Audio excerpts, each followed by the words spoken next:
विश्वानि देव Savita दुरितानि करासुव यद्भद्रं कर्णासुव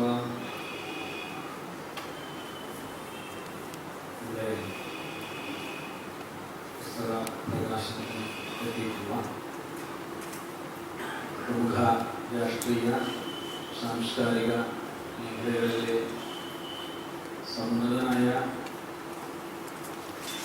Shri advocate Mancheri Narayanan,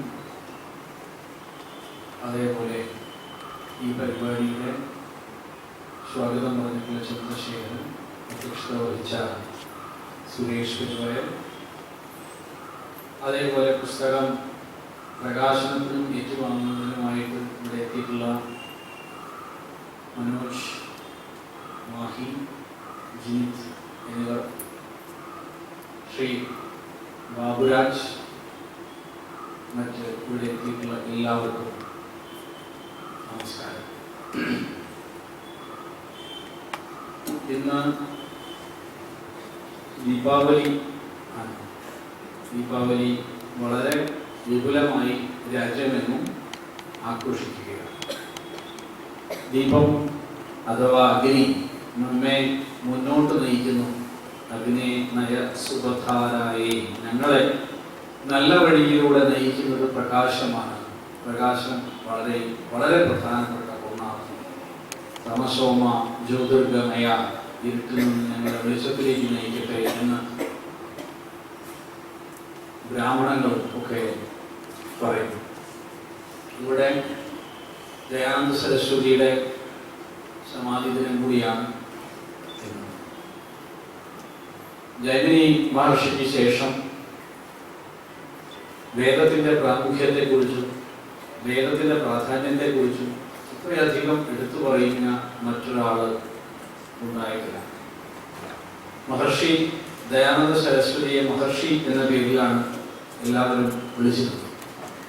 കാരണം അദ്ദേഹം സാമൂഹിക നവോത്ഥാനത്തിന് വേണ്ടി, ഒരു വ്യക്തികളുടെ ഉന്നമനത്തിനു വേണ്ടി, അതേപോലെ സമാജത്തിന്റെ മൊത്തത്തിലുള്ള വളർച്ചയ്ക്ക് വേണ്ടി ഒരുപാട് കാര്യങ്ങൾ ചെയ്തിട്ടുള്ള ഒരു വ്യക്തിയാണ് അദ്ദേഹം. ഈ രാഷ്ട്രത്തിന് സ്വാതന്ത്ര്യം ലഭിക്കുന്നതിന് മുമ്പ് ഭാരതത്തിൽ ജനിച്ചയാളാണ്. ഭാരതത്തിൽ സ്വാതന്ത്ര്യം കിട്ടുന്നതിന് മുമ്പ് മരിച്ചുപോയ ആളാണ്. വളരെ ബ്രിട്ടീഷുകാരുടെ ഭരണത്തെ ഇത്രയധികം കഠിനമായി വിമർശിച്ച ഒരു സന്യാസി ഉണ്ടായിട്ടില്ല എന്ന് വേണം പറയാം. ഒരുപക്ഷെ കേരളത്തിൽ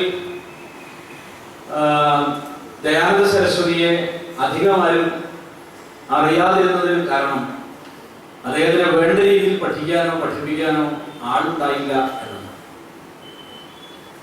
ദയാനന്ദനെ കുറിച്ച് ഏറ്റവും കൂടുതൽ പ്രഭാഷണം നടത്തിയത് ശ്രീ അരവിന്ദ ഘോഷ്. അരവിന്ദ ഘോഷ് നിങ്ങൾക്കറിയാം, ഇന്ത്യക്ക് സ്വാതന്ത്ര്യം കിട്ടി എന്ന് ലോകത്തോട് പറഞ്ഞത് അരവിന്ദ ഘോഷ്. പോണ്ടിച്ചേരിയിലെ ആശ്രമത്തിൽ വെച്ച് അദ്ദേഹം ആകാശവാണിയിലൂടെ ഭാരതത്തിന് സ്വാതന്ത്ര്യം പ്രഖ്യാപിച്ച ആളാണ് അരവിന്ദ ഘോഷ്. ആ അരവിന്ദ ഘോഷാണ് ഏറ്റവും നന്നായിട്ട് ദയാനന്ദനെ കുറിച്ച് പഠിച്ചതും മനസ്സിലാക്കിയതും ജനങ്ങളുടെ ഇടയിലേക്ക് എത്തിച്ചു. കാരണം ദയാനന്ദനെ സംബന്ധിച്ചിടത്തോളം അദ്ദേഹം ഒരു ഗുജറാത്തി ആയിരുന്നു. അദ്ദേഹത്തിന് ഗുജറാത്തികൾക്ക് ഹിന്ദി മാതൃഭാഷയല്ല. ഗുജറാത്തിയായ ദയാനന്ദൻ, മൂലശങ്കർ എന്നറിയപ്പെടുന്ന ദയാനന്ദൻ, രാഷ്ട്രത്തിന്റെ ഭാഷ ഹിന്ദിയാണ് എന്ന് പ്രഖ്യാപിച്ച ആദ്യത്തെ വ്യക്തിയാണ്. ഈ രാഷ്ട്രത്തിന്റെ ഭാഷ, രാഷ്ട്രഭാഷ ഹിന്ദി ആകണം എന്ന് പ്രഖ്യാപിക്കുകയും ഹിന്ദി പഠിക്കുകയും ആ ഹിന്ദി പഠനം സാർവത്രികമാക്കണം എന്ന് ആവശ്യപ്പെടുകയും ചെയ്തു. അതേപോലെ നൂറ്റ് പരുത്തി വസ്ത്രം ഉണ്ടാക്കി അതുകൊണ്ട് ഖാദി എന്ന പേരിൽ അറിയപ്പെടുന്ന ആ സംസ്കൃത വാക്ക് ഖാദി എന്ന വാക്ക് ഉപയോഗിച്ചുകൊണ്ട് പരുത്തി തുണികൾ ഉപയോഗിക്കണം, അതേപോലെ ഖാദി ഉപയോഗിക്കണം എന്ന് പറഞ്ഞുകൊണ്ട് ആദ്യമായി പ്രഖ്യാപിച്ചതും മഹർഷി ദയാനന്ദ സരസ്വതി.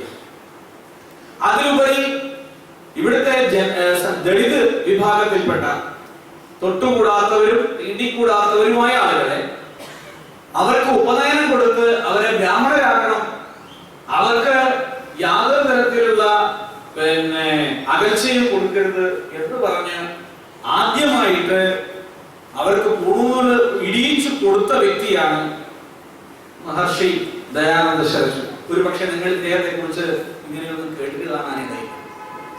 അതുകൊണ്ട് കോൺഗ്രസ് പാർട്ടിയുടെ AICC ജനറൽ സെക്രട്ടറി ആയിരുന്ന പട്ടാഭി സീതാരാമയ്യ പറഞ്ഞത്, മഹാത്മാഗാന്ധി മഹാത്മാവാണെങ്കിൽ, രാഷ്ട്രപിതാവാണെങ്കിൽ രാഷ്ട്രത്തിന്റെ പിതാമഹനാണ് ദയാനന്ദൻ എന്നാണ്. ദയാനന്ദനെ കുറിച്ച് പട്ടാഭി സീതാരാമയ്യ എന്ന് പറയുന്ന AICC ജനറൽ സെക്രട്ടറിക്ക് പറയാനുള്ളത്, മഹാത്മാഗാന്ധി രാഷ്ട്രപിതാവാണെങ്കിൽ ദയാനന്ദൻ പിതാമഹനാണ്, അച്ഛന്റെ അച്ഛനാണ്. കാരണം മഹാത്മാഗാന്ധിയുടെ 99% ആശയങ്ങളും അദ്ദേഹം സ്വീകരിച്ചത് ദയാനന്ദനിൽ നിന്നാണ്. ബാക്കി 1% അദ്ദേഹം സ്വീകരിച്ചില്ല. കാരണം ആ 1% എന്ന് പറയുന്നത് ഹിന്ദു മതത്തിലെയും ക്രിസ്തു മതത്തിലെയും ബുദ്ധമതത്തിലെയും സിഖ് മതത്തിലെയും ജൈന മതത്തിലെയും മറ്റ് മതങ്ങളിലെയും അന്ധവിശ്വാസങ്ങളെ ഒരു വിട്ടുവീഴ്ചയും ഇല്ലാതെ എതിർത്തത്. അന്ധവിശ്വാസങ്ങളെ പാടെ വിഭാവനം ചെയ്യുക എന്നത് തന്റെ ദൗത്യമാണെന്ന് ആദ്യം പ്രഖ്യാപിച്ചത് മഹർഷി ദയാനന്ദ സരസ്വതിയാണ്. നിങ്ങൾ മനസ്സിലാക്കേണ്ടത്, അത് 1860കളിലാണ് അദ്ദേഹത്തിന്റെ പ്രഖ്യാപനം. ഇന്നത്തെ അവസ്ഥയല്ല. ഇന്ന് ജാതീയതയിൽ ഒരാൾ പൂവിട്ട കാര്യം ചോദിക്കില്ലായിരിക്കാം. പക്ഷേ 1860കളിൽ ദളിതനെയും സ്ത്രീയെയും പിടിച്ച് വേദം പഠിപ്പിക്കാനും അവന് ഉപനയനം കൊടുക്കാനും തയ്യാറാവുക എന്ന് പറയുന്നത് ഒട്ടും എളുപ്പമുള്ള കാര്യമല്ല. മിശ്രഭോജനം എന്ന് പറയുന്നത് കേരളത്തിൽ ഇന്നും പ്രസക്തമാണെങ്കിലും ഉത്തരേന്ത്യയിൽ മിശ്രഭോജനത്തിന് വളരെ സാധ്യത കുറവാണ്. കാരണം ഇവിടെ എല്ലാവരും ഇന്ന് ഭക്ഷണം കഴിക്കുമല്ലോ, ഒരു കല്യാണത്തിന് പോയാൽ. പക്ഷെ അവിടെ കഴിക്കില്ല. ആ നാട്ടിൽ ഇന്നും ഈ ജാതീയതയുണ്ട്. ആ നാട്ടിൽ ജീവിച്ച ദയാനന്ദനാണ് ഇതിനെതിരെ പറഞ്ഞതും വിധവ വിവാഹത്തിന് വേണ്ടി വാദിച്ചതും സതി വേദവിരുദ്ധമാണെന്നും അങ്ങനെ നിരവധി കാര്യങ്ങൾ അദ്ദേഹം പറഞ്ഞത് കേട്ടാൽ ആധുനിക ഹിന്ദുക്കൾ ഓടും. കാരണം എന്താണെന്ന് വെച്ചാൽ ആധുനിക സോക്കോൾഡ് ഹിന്ദുക്കൾ എന്ന് പറയുന്നത് വളരെ അന്ധവിശ്വാസത്തിന്റെ പടുകുഴിയിലാണ് ജീവിക്കുന്നത്. നാട്ടിലുള്ള എല്ലാ ക്ഷേത്രങ്ങളിലും പ്രേതങ്ങളെ ആവാഹിച്ച് പിണ്ടബലി നടത്തുന്ന ദിവസം കൂടിയാണ് ഇന്നെന്നാണ് എന്റെ ഓർമ്മ. നല്ല ദിവസം. അത് കഴിഞ്ഞ് നാട്ടിലുള്ള എല്ലാ പിതൃക്കളുടെ പ്രേതങ്ങളും വന്ന ശേഷം ആ പ്രേതങ്ങളെല്ലാം ക്ഷേത്രത്തിലെ ദേവനെ പിടിച്ചു എന്ന് പറഞ്ഞ് ക്ഷേത്രം ഇപ്പോൾ പ്രേതങ്ങളുടെ ബന്ധനത്തിലായതിനാൽ അവിടെ ശുദ്ധികലശം നടത്തുന്നതിന് വേണ്ടി ജനങ്ങളുടെ അടുത്ത് പിരിവിന് പോവുകയും അതിന് ധാരാളമായി പിരിവിന് കൊടുക്കുകയും ചെയ്യുന്ന അന്ധവിശ്വാസികളുടെ നാട്ടിലാണ് നിങ്ങളും ഞാനും ജീവിക്കുന്നത്. എന്നാൽ 1860കളിൽ മഹർഷി ദയാനന്ദൻ പറഞ്ഞു, മരിച്ചു കഴിഞ്ഞാൽ പുനർജന്മമേ ഉള്ളൂ, അല്ലാതെ പിണ്ടബലി നടത്തുന്നത് തെറ്റാണ്. ഹരിദ്വാറില് ഹർക്കി പൗറി എന്നൊരു സ്ഥലമുണ്ട്. ഹരന്റെ അഥവാ ശിവന്റെ ഒരു സ്ഥലമാണത് എന്ന പേരിൽ പറഞ്ഞപ്പോൾ ദയാനന്ദൻ പറഞ്ഞു, അത് ശിവന്റെ സ്ഥലമല്ല, മറിച്ച് ആളുകൾ അസ്ഥി ഒടുക്കിയിട്ട് ഇപ്പോ അസ്ഥിയുടെ സ്ഥലമായിട്ട് മാറിയിട്ടുണ്ട്. ഗംഗ പവിത്രമാക്കുന്നതിന് പകരം അപവിത്രമാക്കിയിരിക്കുന്നു. ഇത് ഇത്ര ധൈര്യത്തിൽ പറയാൻ ഒരു സന്യാസി, എവിടെ ദയാനന്ദൻ പോകുന്നോ അവിടെ ആളുകൾക്ക് ഭയമായിരുന്നു. മഹർഷി ദയാനന്ദൻ കരുതന്റെ എങ്കിൽ ആരും അങ്ങോട്ട് പോകണ്ടാന്നാണ്. കാരണം അത്രയും യുക്തിയുക്തമായ അദ്ദേഹം കാര്യങ്ങൾ ചോദിച്ചു, ശക്തമായ കാര്യങ്ങൾ ചോദിച്ചു. അന്ധവിശ്വാസങ്ങൾക്കെതിരെ അദ്ദേഹം വലിയ പഠനമൊരുക്കി. അദ്ദേഹം പറഞ്ഞു, ചരട് കെട്ടൽ, ജപിച്ചു കെട്ടൽ, ഏലസ് കെട്ടൽ, മന്ത്രവാദം, പഞ്ചമാകാരങ്ങൾ, ഇത്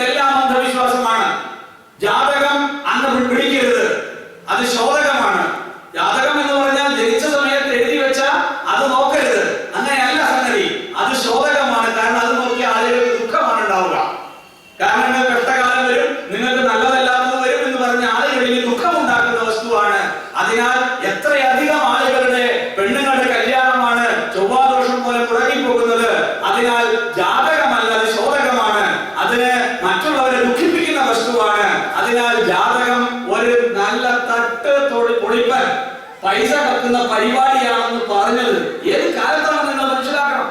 ഇന്ന് MBBS-ഉം MDA-യും PhD-യും പാസ്സായ ആളുകൾ വരെ ആളുകൾ കരുതുന്നത് അതിലൂടെയാണ് തന്റെ ജീവിതം എന്നാണ്.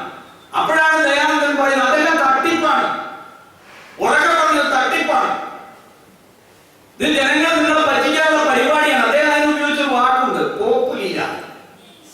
പോപ്പുലീല എന്നാണ് അതിന് പറഞ്ഞ പേര്.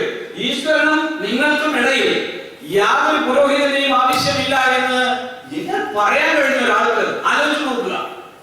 അദ്ദേഹത്തിന്റെ ആ ഒരു ശക്തി നിങ്ങൾക്ക് മനസ്സിലായി. അദ്ദേഹത്തിന് ഒരാള് ബാബ എന്ന് വിളിച്ചു, ബാബ എന്ന് വിളിച്ചു. അപ്പൊ അദ്ദേഹം പറഞ്ഞു, അമ്മ എന്നെ എങ്ങനെ വിളിക്കരുത്, ബാബ എന്ന് പറഞ്ഞാൽ കഴുതാന്നൊരു അർത്ഥവും കൂടി ഉണ്ട്, അതുകൊണ്ട് എന്നെ ദൈവം വിചാരിച്ച് നിങ്ങൾ കഴുതാന്ന് വിളിക്കരുത്.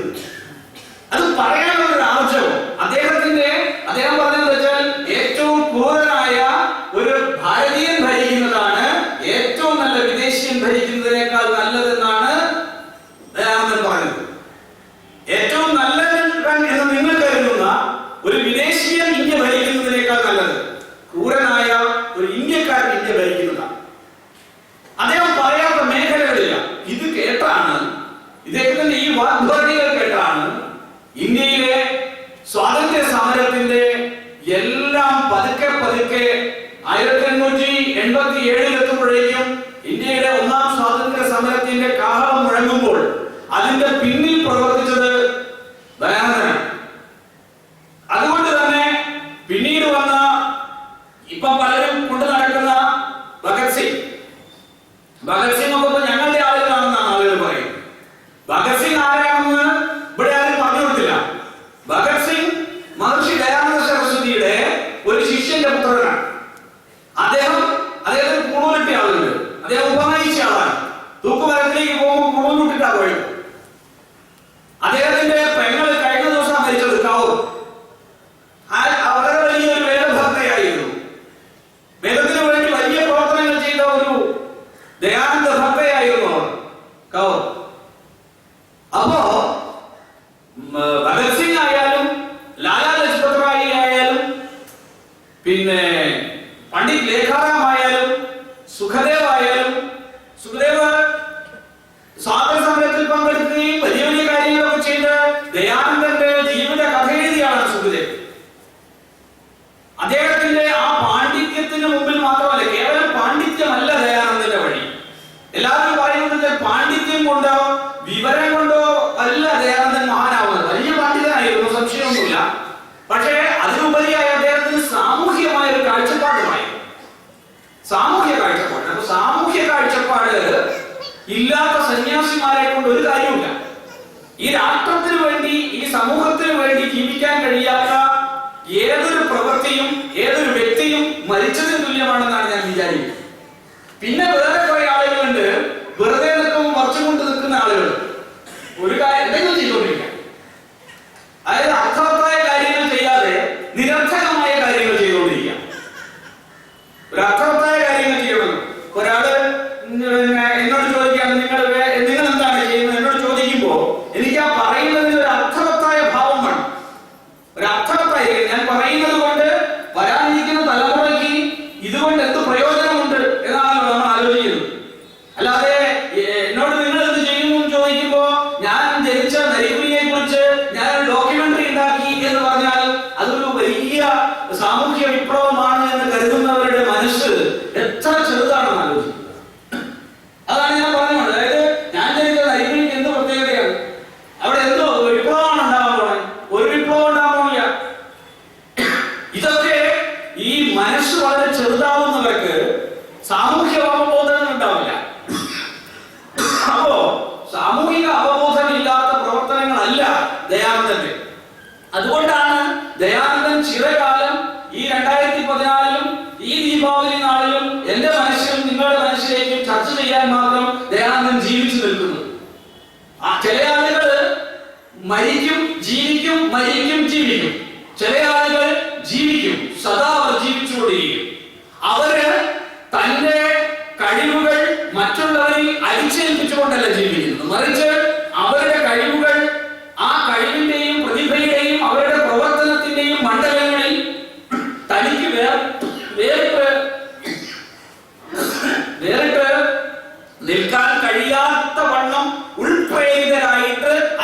പ്രവർത്തിക്കുകയാണ്.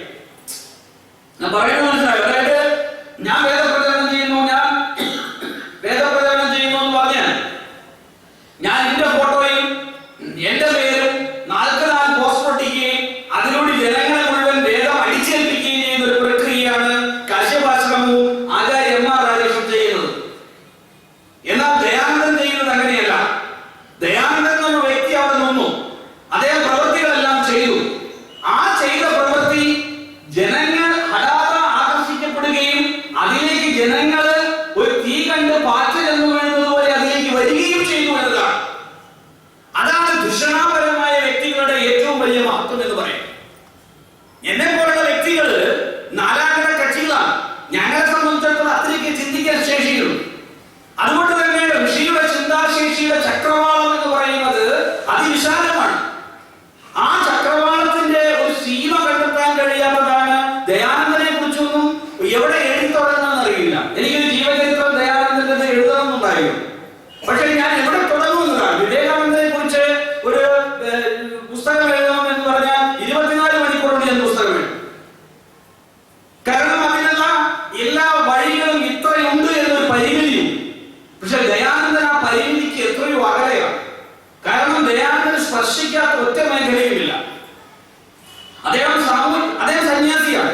അദ്ദേഹം പറഞ്ഞിട്ടുണ്ട്, സന്യാസിയായി എനിക്ക് യാതൊരു ക്രിയകളും ചെയ്യാൻ പാടില്ല, ഒരു ക്രിയയും ചെയ്യാൻ പാടില്ല. അദ്ദേഹത്തിന് അഗ്നിഹോത്രം ചെയ്യാൻ പാടില്ല, അദ്ദേഹത്തിന് സന്ധ്യാവനം ചെയ്യേണ്ട ആവശ്യമില്ല, അദ്ദേഹത്തിന് ഇഷ്ടികളോ യാഗങ്ങളോ ചെയ്യേണ്ട ആവശ്യമില്ല, ഒന്നും ചെയ്യേണ്ട ആളല്ല. കല്യാണം കഴിക്കേണ്ട ആളല്ല, ഗർഭാധാനം നടത്തേണ്ട ആളല്ല, പുംസനവും സീമന്തവും നടത്തേണ്ട ആളല്ല, ജാതകർമ്മം ചെയ്യേണ്ട ആളല്ല,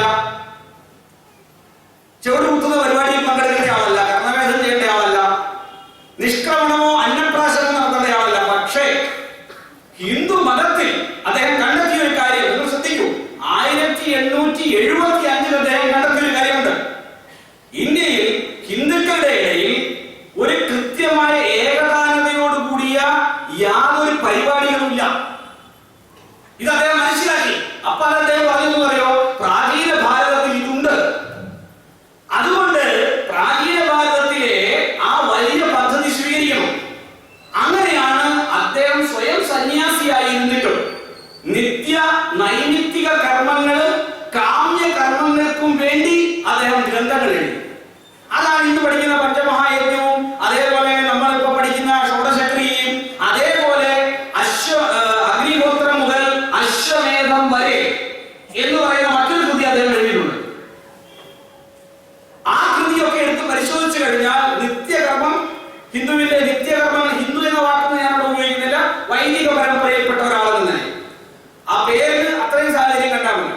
പഞ്ചമഹായജ്ഞങ്ങൾ, ഷോഡശക്രിയകൾ, കാമ്യകർമ്മങ്ങളിലേക്ക് വരുന്ന സമയത്ത് വരുന്ന മറ്റ് യജ്ഞങ്ങൾ, ഈ വിഷയങ്ങളെ കുറിച്ച് ഒരു ഗ്രന്ഥ സമുച്ചയമോ പദ്ധതിയോ ഇവിടെ ഉണ്ടായിരുന്നില്ല. അത് ദയാനന്ദൻ എഴുതിയുണ്ടാക്കി. കാരണം അത് വിവിധ ഗ്രന്ഥങ്ങളിൽ ഗൃഹ്യസൂത്രങ്ങളിലും മറ്റും പരന്നു കിടക്കുന്നതിനാൽ കൃത്യമായ ഒരു രീതി ഇവിടെ ആർക്കില്ല. ഇത് കേരളത്തിൽ ഉണ്ടായിരുന്നില്ല. ഞാനിവിടെ പഠിപ്പിക്കാൻ വരുന്ന സമയത്ത് ഇവിടെ ഇപ്പൊ നിങ്ങൾ പഠിക്കാൻ വരുന്നു, നിങ്ങൾക്ക് എത്ര പേർക്ക് അതുണ്ട്? അതുണ്ടായിരുന്നില്ല. അത് ഉണ്ടാക്കിയെടുക്കുക എന്നതാണ് ഏതൊരു ആചാര്യന്റെയും മുമ്പിലുള്ള ഏറ്റവും വലിയ വെല്ലുവിളി. കാരണം എന്താ വെച്ചാൽ ഏതൊരാളും ആദ്യം ചോദിക്കുന്നത് ഞാൻ എന്താ ആചരിക്കണം എന്നാണ്. എല്ലാ മതങ്ങളിലും അതിന് വ്യവസ്ഥയുണ്ട്. പക്ഷെ നമുക്ക് മാത്രം വ്യവസ്ഥയില്ല. വ്യവസ്ഥ ഉണ്ടായിരുന്നു, പക്ഷേ കാലങ്ങൾ കൊണ്ട് അത് പഠിപ്പിക്കുന്ന ആചാര്യന്മാരുടെ അഭാവം കൊണ്ടാണ് അതിനുള്ള സംവിധാനം അവിടെ ഇല്ലാതിരുന്നത്. സ്വയം സന്യാസിയായി ഇരുന്നിട്ടും അദ്ദേഹം അത് ചെയ്തു. അദ്ദേഹം പറഞ്ഞു, ഞാനിത് നിങ്ങൾക്ക് വേണ്ടി പറയുകയാണ്, ഇന്നെന്ന കാര്യങ്ങൾ നിങ്ങൾ പഠിക്കണം എന്ന് വേണ്ടി അത് എനിക്ക് തയ്യാറാക്കി. നോക്കൂ, വെറുതെ ആ സമയം അദ്ദേഹം വേണ്ടാത്തതിന് കളഞ്ഞില്ല. നിങ്ങൾ അദ്ദേഹത്തെ കുറിച്ച് പഠിച്ചാൽ ഞെട്ടിപ്പോ. 50ാമത്തെ വയസ്സിലാണ് അദ്ദേഹം വേദപ്രചരണത്തിന് പുറത്തിറങ്ങുന്നത്. 10 വർഷം കൊണ്ട് അദ്ദേഹത്തിന് ഈ പ്രക്രിയ മുഴുവൻ അവസാനിച്ചു. ഇതിനിടയിൽ അദ്ദേഹം ചെയ്ത വർക്കുകൾ എന്താണെന്ന് വെച്ചാൽ ഇന്ത്യയിൽ അങ്ങോളം ഇങ്ങോളം അദ്ദേഹം പ്രഭാഷണം നടത്തി. അദ്ദേഹം ഇംഗ്ലീഷ് അറിയായിരുന്നില്ല, സംസ്കൃതമാണ് അദ്ദേഹത്തിന് വശമുണ്ടായിരുന്നത്. പിന്നെ അദ്ദേഹമാണ് ഹിന്ദി സ്വയം പഠിച്ചെടുത്തു. എന്നിട്ട് അദ്ദേഹം പറഞ്ഞത് ഇങ്ങനെ സാമൂഹ്യ പ്രശ്നമുണ്ട് എന്ന് കണ്ടത് അത് പഠിപ്പിച്ചു.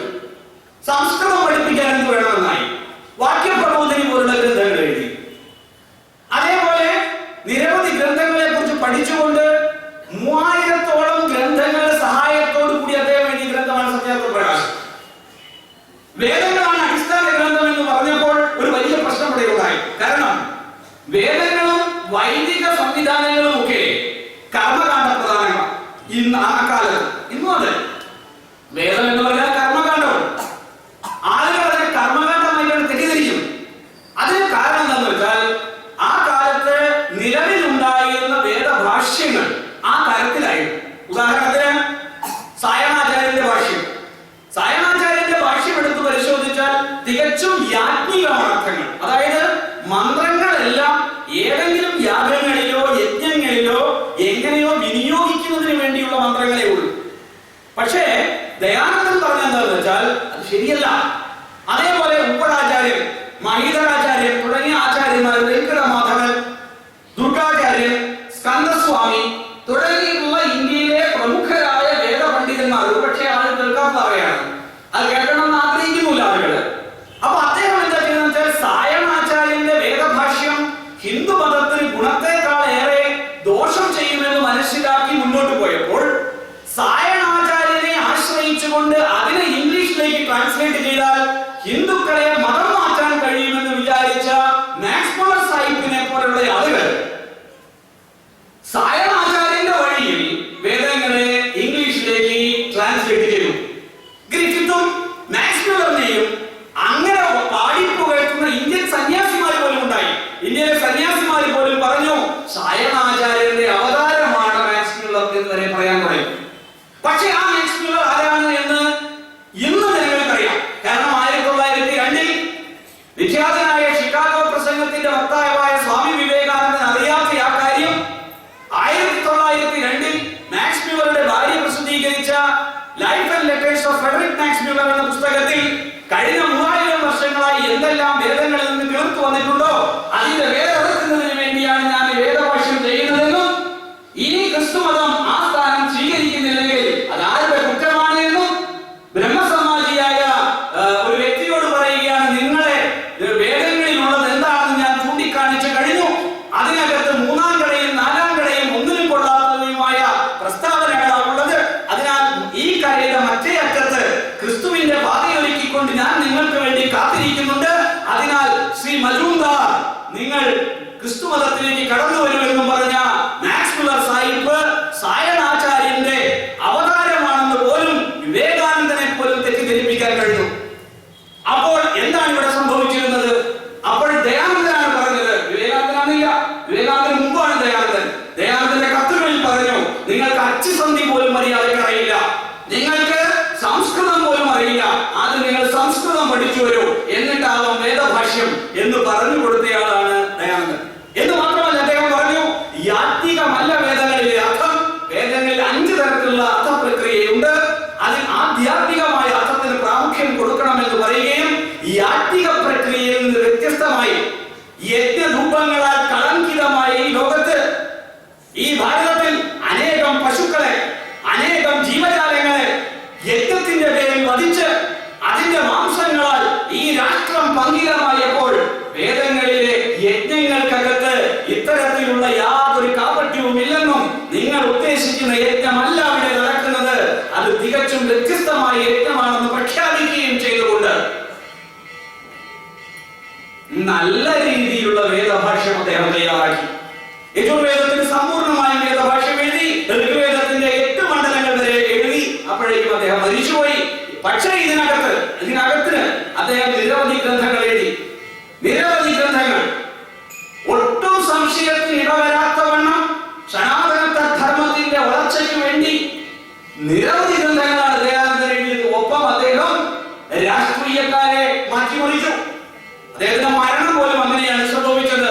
അദ്ദേഹം രാജസ്ഥാനിലെ രാജാവിന്റെ കൊട്ടാരത്തിലേക്ക് നടന്നു വരുമ്പോ അഭിസാരികയായ ഒരു സ്ത്രീയുടെ മടിയിൽ രാജസിംഹൻ എന്ന് പറയുന്ന രാജാവ് തല താഴ്ച കിടക്കുന്ന സമയത്ത് അദ്ദേഹം ചോദിച്ചു, സിംഹങ്ങളൊക്കെ പട്ടികളായാൽ ഈ രാഷ്ട്രം ഈ നാശത്തിലേക്ക് എത്തുമെന്ന് സംശയിക്കേണ്ട എന്ന് പറഞ്ഞു. ആ ദേഷ്യത്തിന്റെ പുറത്താണ് ആ അഭിസാരിക അദ്ദേഹത്തിന് പാലിൽ വിഷം ചേർത്ത് കൊടുത്തത്. പക്ഷേ ഓരോ അദ്ദേഹത്തിന് അതിനകത്ത് തന്നെ 16 തവണ വിഷം കൊടുത്തിരുന്നു. 16 തവണയും അദ്ദേഹം യോഗ പ്രക്രിയയിലൂടെ ഈ വിഷത്തെ പുറന്തള്ളുകയായിരുന്നു. പക്ഷെ ഈ തവണ അദ്ദേഹത്തിന് കൊടുത്തപ്പോൾ ഗ്ലാസും കൂടി അയച്ചാണ് കൊടുത്തത്. ഗ്ലാസ് പൊട്ടിയ സ്ഥലങ്ങൾ, പാലും പോയ ഭാഗങ്ങളിലൊക്കെ അത് പൊട്ടിയ ഭാഗങ്ങളിലൂടെ വിഷം പുറത്തേക്ക് പോകരുതെന്ന് കരുതി കൊടുത്തു. അപ്പോൾ അദ്ദേഹം പറഞ്ഞത്, ഉടനെ ആദ്യം അദ്ദേഹം ചെയ്തത് ഈ പാല് തന്ന വൃത്തിനെ എടുത്തു വിളിച്ചു പറഞ്ഞു, കിടക്കയുടെ ചോട്ടിലുണ്ടായിരുന്ന പൈസ എടുത്ത കുട്ടി അയാൾ കൊടുത്തിട്ട് പറഞ്ഞു, നിങ്ങൾ എത്രയും വേഗം ഈ രാജ്യം വിട്ടു പോകണം, നേപ്പാളിലേക്ക് പോകണം, കാരണം നിങ്ങളെ അറസ്റ്റ് ചെയ്യും. എനിക്ക് മനസ്സിലായി, ഞാൻ ജീവിക്കില്ല, ഞാൻ 2-3 ദിവസത്തേക്ക് മരിക്കില്ല, നീ എന്റെ ഉടനെ വിട്ടു പോ എന്ന് പറഞ്ഞ് സ്വന്തം കയ്യിലുള്ള പണം കൊടുത്തുകൊണ്ടാണ് അദ്ദേഹത്തിന് എത്ര സ്നേഹം ഉണ്ടായിരുന്നു എന്ന് ആലോചിക്കൂ. കഠോരമായ ഒരു ഹൃദയവും അദ്ദേഹത്തിന് ഉണ്ടായിരുന്നില്ല. സ്വന്തം ജീവൻ അപകടത്തിലാവുമ്പോൾ പോലും ആ വൃത്തിനെ രക്ഷപ്പെടുത്താനാണ് അദ്ദേഹം ആദ്യം ശ്രമിച്ചത്. അത് കഴിഞ്ഞ് അദ്ദേഹം സ്വന്തം ശിഷ്യന്മാരിൽ 1-2 പേരെ വിളിച്ചു വരുത്തി. എല്ലാ കാര്യങ്ങളും ചെയ്ത ശേഷം അദ്ദേഹം പറഞ്ഞു, ദീപാവലിയായി, അദ്ദേഹം പറഞ്ഞു ഷെയ്വ് ചെയ്യാൻ പറഞ്ഞു. ഷെയ്വ് ഒക്കെ ചെയ്യിച്ചു. സുന്ദരനായിരുന്നു. അതുവരെ കിടന്ന് വളരെയേറെ വേദന ഉണ്ടായിരുന്നു. എഴുന്നേറ്റിരുന്നു. നന്നായി ദീർഘശ്വാസം വലിച്ചു. ആ തീ കത്തിക്കുന്ന നേരം സമാധിയിലേക്ക് പോയി. വളരെ പറഞ്ഞുകൊണ്ട് തന്നെ പോയി, ഞാൻ ഈ സമയത്ത് സമാധിയാവും. അങ്ങനെ രാഷ്ട്രത്തിന് പ്രകാശം തെളിഞ്ഞു. ഇന്നിപ്പോ നിങ്ങൾ എല്ലാവരും വേദം പഠിക്കുന്നവരാണ്. വിശ്വാനി ദേവസവിധ ദുരിതാലി പരാസുവ യത് ഭദ്രം തന്ന ആശുവ എന്ന മന്ത്രമായിരുന്നു അദ്ദേഹത്തിന്റെ ഏറ്റവും പ്രിയപ്പെട്ട മന്ത്രം. ദയാനന്ദ സരസ്വതിയുടെ ഏറ്റവും പ്രിയപ്പെട്ട മന്ത്രം, എപ്പോഴും അദ്ദേഹം ചൊല്ലിക്കൊണ്ടിരുന്ന മന്ത്രമായിരുന്നു വിശ്വാനി ദേവസവിധ ദുരിതാലി പരാസുവ യത് ഭദ്രം തന്ന ആശുവ. ഈ ലോകത്തെ എല്ലാ ദുരിതങ്ങളും അവസാനിക്കട്ടെ, ഭദ്രമായത് ലഭിക്കട്ടെ. നോക്കൂ, ചെറിയ ചെറിയ കാര്യങ്ങൾ ചെയ്ത് ജീവിതത്തെ നശിപ്പിക്കരുത്. മഹാന്മാരുടെ പിന്നാലെ പോയിട്ട് വേണം മഹത്വത്തെ മനസ്സിലാക്കാൻ. മഹാന്മാരുടെ പിന്നാലെ പോകണം, എങ്കിലേ മഹത്വം മനസ്സിലാവും. അവര് ജീവിതം വെടിഞ്ഞത് നമുക്ക് വേണ്ടിയാണ്. അവര് ജീവൻ മരണ പോരാട്ടമാണ് അതിനു വേണ്ടി നടത്തിയത്. ജീവൻ മരണ പോരാട്ടമാണ് നടത്തിയത്. കാരണം നമ്മുടെ എല്ലാവരുടെയും സ്വാതന്ത്ര്യത്തിന് വേണ്ടി. ഇന്ന് നിങ്ങൾ ഇവിടെ വന്ന് വേദം പഠിക്കാൻ കാരണമായിട്ടുണ്ടെങ്കിൽ അതിന് കാരണം മഹർഷി ദയാനന്ദ സരസ്വതിയാണ്.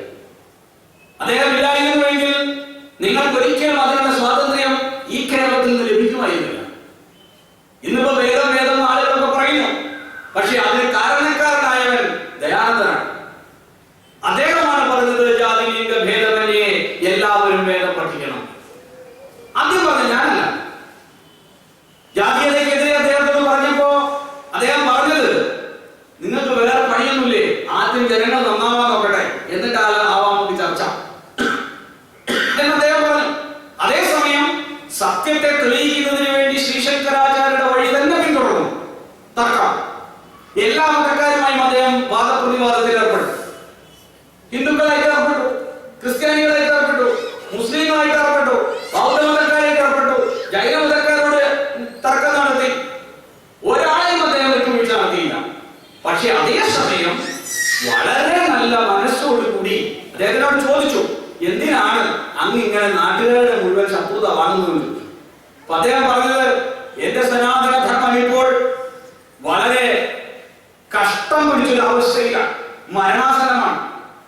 ഇവിടുത്തെ ആളുകൾ മുഴുവൻ അന്യമതം സ്വീകരിച്ചു പോകുന്നു. അപ്പൊ ഇവിടുത്തെ ആളുകൾ ചിന്തിക്കുന്നത്, ആർക്ക് തൊടാൻ പറ്റും, ആർക്ക് തൊടാണ്ടിരിക്കാൻ പറ്റും, ആർക്ക് പഠിക്കാം, ആർക്ക് പഠിക്കാതിരിക്കാൻ പറ്റും, എന്തൊക്കെ വിഡ്ഢിത്തരങ്ങൾ കാണിക്കാൻ പറ്റും, എന്തെല്ലാം അന്ധവിശ്വാസങ്ങൾ ചെയ്യാൻ പറ്റുമെന്ന എന്തൊരു ദുഃഖകരമായ അവസ്ഥയാണ്. ഈ അവസ്ഥ കണ്ടിട്ട് ആയിരങ്ങൾ നമ്മൾ വിട്ടുപോകുന്നു. അപ്പോഴും ഒന്നും സംഭവിച്ചില്ല എന്ന മട്ടിൽ നിങ്ങൾക്ക് മാത്രമേ ഇങ്ങനെ നിൽക്കാൻ പറ്റൂ. അതുകൊണ്ട് അളവ് കൂടിയ തോതിലുള്ള കഷായം കൊടുക്കേണ്ടി വരികയാണ് എനിക്ക്.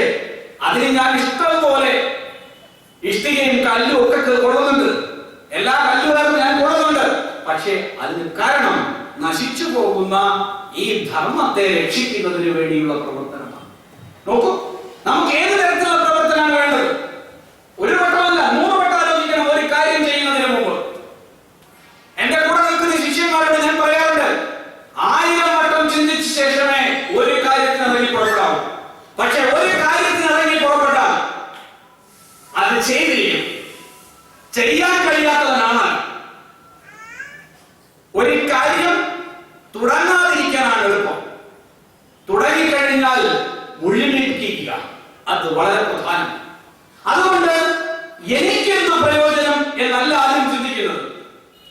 എന്റെ കൂടെ ഇരിക്കുന്നവർക്കും ഈ രാഷ്ട്രത്തിനും ഈ സമൂഹത്തിൽ ഇരിക്കുന്നവരും അതുകൊണ്ട് എന്തു പ്രയോജനം എന്നായിരിക്കണം ഏത് പ്രവർത്തിക്കിറങ്ങുമ്പോഴും നാം ആദ്യം ആലോചിക്കണം. അല്ലാത്തവന്റെ ഏറ്റവും ചുരുങ്ങിയ ഹ്രസ്വമായ കാഴ്ചപ്പാടുകൾ, ഒരു വട്ടം മാത്രം, ഒരു തിരി കത്തിച്ചാൽ അത് ഇവിടെ മാത്രമേ എത്തുന്നുള്ളൂവെങ്കിൽ ആ പ്രകാശത്തിന്റെ ഇടയിൽ നമുക്ക് നമ്മളെ തന്നെ നഷ്ടപ്പെട്ടു പോകുന്ന കർമ്മങ്ങളിൽ ഇടപെടാൻ ബുദ്ധിമാന്മാർ തയ്യാറാകരുത്. ബുദ്ധിയുള്ളവർ ചെയ്യുന്നത് രാഷ്ട്ര നവോത്ഥാനത്തിന് വേണ്ടിയായിരിക്കും, സമൂഹ നവോത്ഥാനത്തിന് വേണ്ടിയായിരിക്കും. അല്ലാത്തവർക്ക് താൻ ആളാവാൻ വേണ്ടി മറ്റുള്ളവരുടെ മുമ്പിൽ നീ അത് ചെയ്തോ, നീ ഇത് ചെയ്തോ, നീ മറ്റത് ചെയ്തോ എന്ന് ഉപദേശിക്കാൻ എളുപ്പമാണ്. ആ ഉപദേശം കൊണ്ട് ഈ സമൂഹത്തിന് എന്ത് പ്രയോജനം കിട്ടുന്നുണ്ട് എന്നായിരിക്കണം ആദ്യത്തെ ചിന്ത. ഞാൻ പലപ്പോഴും ദുഃഖിക്കാറുണ്ട്. എന്റെ കൂടെ ഇരിക്കുന്നവർ പലരും ഇങ്ങനെ ചിന്തിക്കാറില്ല. ദയാനന്ദൻ എന്റെ അടുത്ത് വന്ന് പറഞ്ഞതുപോലെ എനിക്ക് തോന്നാറുണ്ട് ഓരോ കാര്യങ്ങളും ചെയ്യാൻ പുറപ്പെടുമ്പോൾ. പലപ്പോഴും ഞാൻ അവരെ പറഞ്ഞ് കൺവിൻസ് ചെയ്യിക്കാറുണ്ട്. ഞാൻ ആലോചിക്കും, ഞാൻ ഇല്ലാത്ത ഒരു കാലത്ത് ഇവരെല്ലാം എന്തെല്ലാം വിഡ്ഢിത്തരങ്ങൾ ഈ ധർമ്മത്തിൽ കാട്ടിക്കൂടും. സത്യം ദുഃഖത്തോടെ പറയും, ദുഃഖത്തോടെയാണ് പറയുന്നത്. വിശാലമായ ഒരു ബുദ്ധിശക്തി കൊണ്ടും ചിന്താശക്തി കൊണ്ടും ദയാനന്ദൻ ജീവിതത്തിൽ വിജയിക്കാൻ ശ്രമിച്ചെങ്കിൽ അദ്ദേഹത്തിന് അത് മുന്നോട്ട് കൊണ്ടുപോകാൻ വലിയ പ്രയാസമുണ്ടായി. അദ്ദേഹത്തിന്റെ പരമ്പരയിൽപ്പെട്ടവർക്ക് അത് പ്രയാസത്തിലായപ്പോഴാണ് നമ്മൾ കാശ്യപാശ്രമം വൻ വിജയത്തോടു കൂടി അത് മുന്നോട്ട് കൊണ്ടുപോകാൻ കഴിഞ്ഞത് എന്ന് പറയാൻ ഈ കയ്യടി അടിക്കാൻ അടുത്ത വർഷം നിങ്ങൾ ഉണ്ടാവുമോ എന്ന് എനിക്ക് സംശയമുള്ളൂ. സത്യസന്ധമായി പറയാം. കാരണം സത്യം വധ ധർമ്മം ചര എന്നത് തന്റെ അടുത്തേക്ക് എത്തുമ്പോഴേക്കും ഭയക്കുന്നവരാണ് ആളുകൾ. ഈ കയ്യടിയെല്ലാം ഞാൻ അത്രയോ കൊല്ലമായി കേൾക്കുന്നു. ഇതിലൊന്നും ഒരു വലിയ കാര്യമില്ല.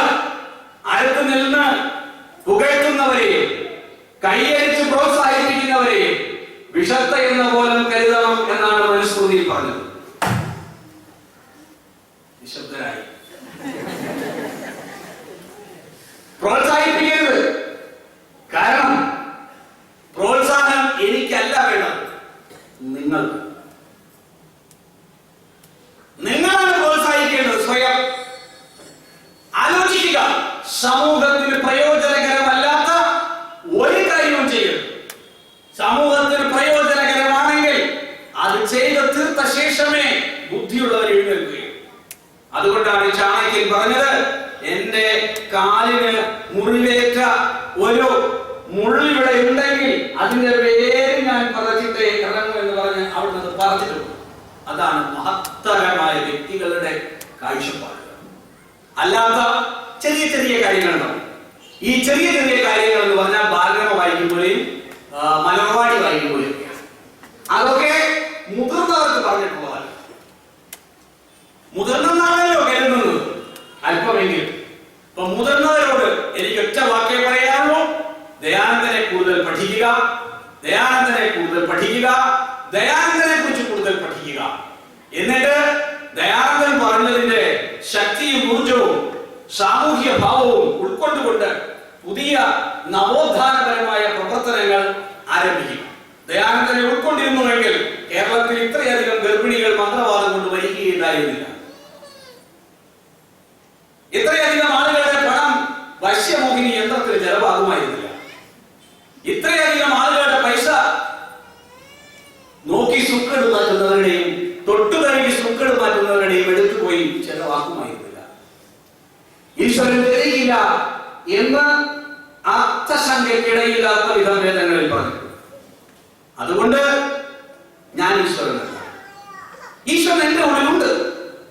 സത്യത്തെ പ്രതി അചഞ്ചലമായ വിശ്വാസമുള്ളവർക്ക് മാത്രമേ ധർമ്മത്തെ ഉൾക്കൊള്ളാൻ കഴിയൂ എന്ന് മാത്രം പറഞ്ഞുകൊണ്ട് വലിയ പ്രഭാഷണമായി പോയി. ഞാൻ 10 മിനിറ്റോടെ അവസാനിപ്പിക്കണമെന്നാണ് വിചാരിച്ചത്. പറഞ്ഞു വന്നപ്പോ കുറച്ച് കൂടി പോയതാണ്. ദയാനന്ദനെ കുറിച്ച് എത്ര പറഞ്ഞാലും വാസ്തവത്തിൽ പറഞ്ഞു തീരില്ല. കാരണം ഞാൻ പറഞ്ഞല്ലോ, എനിക്ക് എഴുതാൻ അദ്ദേഹത്തിനെ പറ്റി ഇതുവരെ കഴിഞ്ഞിട്ടില്ല. കാരണം എനിക്ക് എഴുതാൻ കഴിയാത്തത്ര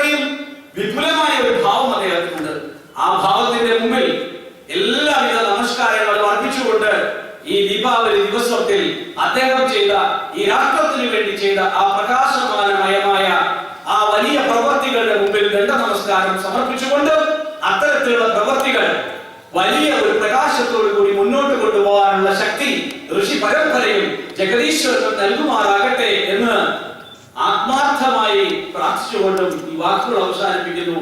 എല്ലാവർക്കും നല്ല നമസ്കാരം.